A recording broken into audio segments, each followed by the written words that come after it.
Hi, Reject Nation. I'm Greg Alba. I'm John. We're going to watch from one of the most famous movie studios and profitable one right below Disney. A24's Under the Silver Lake official trailer. It is from the director of It Follows, a movie I have yet to have seen. Hate me all you want for not having watched it yet. That's okay. I also haven't seen Forrest Gump or Shawshank Redemption. You call yourself a movie guy? Apparently, because there's more movies than those three. John, Yeah? my part of the intro is done. Are you ready to watch this trailer?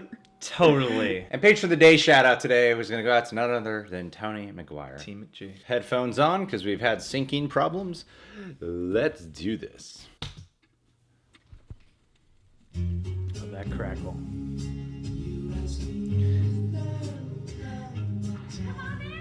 He's playing another religious character.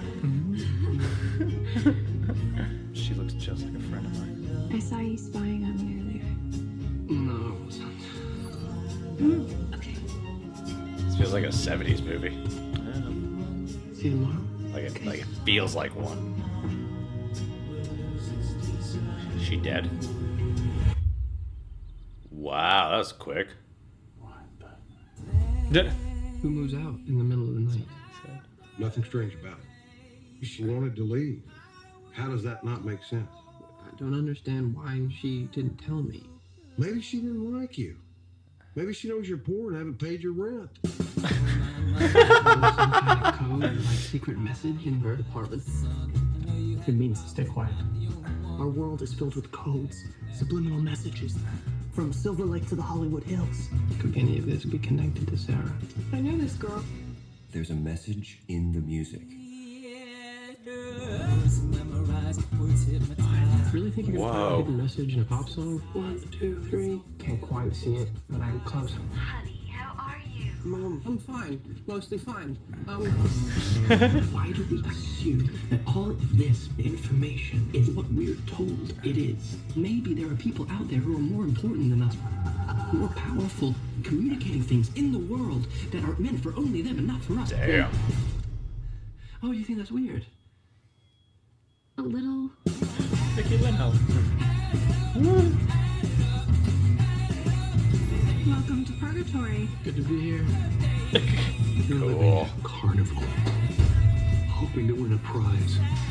What are you gonna win?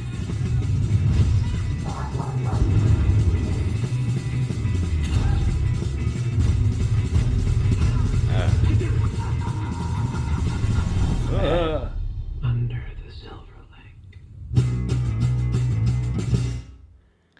Cool. Not bad. Cool. That looks What is off this, the walls. 60s, 70s it's taking place in? Because it did feel like a 70s movie to me, more than just its era. Like, the way it was kind of being captured reminded me of that. Then it feels a little more modern as the trailer kept progressing. Yeah, it definitely seems like it's borrowing both from noir and from, that 70s vibe. I almost got, not in a similar plot way, but I thought about Inherent Vice during this I got trailer. a psychological, it's going to start off just quirky and weird, and then it's going to progressively get darker, and this guy's going to deteriorate over the course of the movie. And as it keeps going, I feel like it might get a little bit more of that scarier touches. Because this guy's last movie being It Follows, everyone's going to be like, what is horror? And I like that he's doing a completely different type of genre switch up here, but there's still some awesome visual flair to it. So happy Andrew Garfield's not doing some like heavy ass performance movie again. Looks like he's gonna do a great job. It's nice to see him having a little bit of fun. Yeah, and it looks like this is probably going to flirt with the surreal. It looks like kind of like a twisting, turning kind of movie with a lot of details and plot turns. It feels like Paul Thomas Anderson meets Wes Anderson. Yeah, kind of. And I mean, that excites me. And like you said, it's not a flat out horror by any stretch, but I would not be at all surprised if this at least flirts with the sinister. I think by second half of Act 2, it's gonna start getting It'll there. start getting more intense or something like that. Yeah, I can definitely see that. It just happening. looks like that. This seems like one of those awesome psychological deterioration stories. I think this dude just has this obsession that's just getting out of hand. Yeah. Of trying to crack some mysterious code that I just don't think he'll crack in the end. I doubt he will. I don't know. I mean, I'm sure he'll get at least far enough to have a compelling journey. And I like that David Robert Mitchell, like you said, is going to a different style, and especially with the music. I mean, I don't know if this is going to be the music we get in the movie, but It Follows was one of the big harbingers of the 80s synth throwback, score. And so I'm happy that he's not,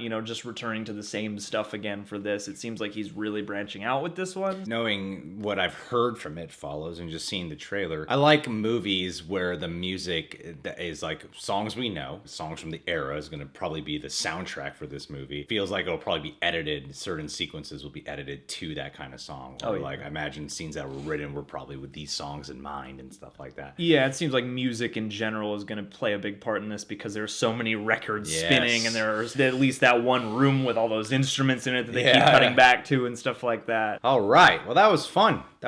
Cool. Dug it. I mean, it's one of the rare not looking A24 depressing films, so I'm happy about that. Not just intense and hypnotic and kind of stark and Yeah, it's like an appearing on A24, just kind of hover around that all the time. This could be weirdly fun.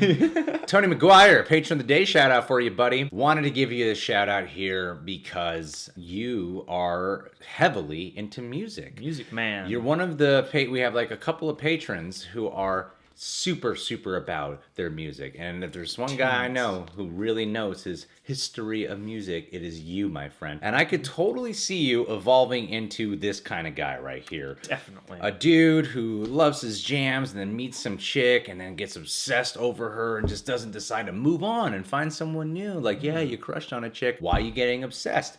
Tony, you reek of these qualities. You reek of a shy kind of guy who has obsessive compulsive disorder inside of him and just gets passionate and fantasizes about some chick, but just know it's okay to try to track them down no matter what. I will not discourage you from doing that. Yeah. Be responsible out there, bud. I'm not saying like hurt her. I'm saying find love. Oh yeah. Track it down at all costs. And bring a bow and arrow along with you, because you never know when you're going to get into trouble. That's with the Bloods or Crips in LA. And I mean, just who's going to expect you with a bow and arrow? No, Plus, no. so much quieter. Hey, subscribe to The Real Rejects. That's what you get when you're a patron.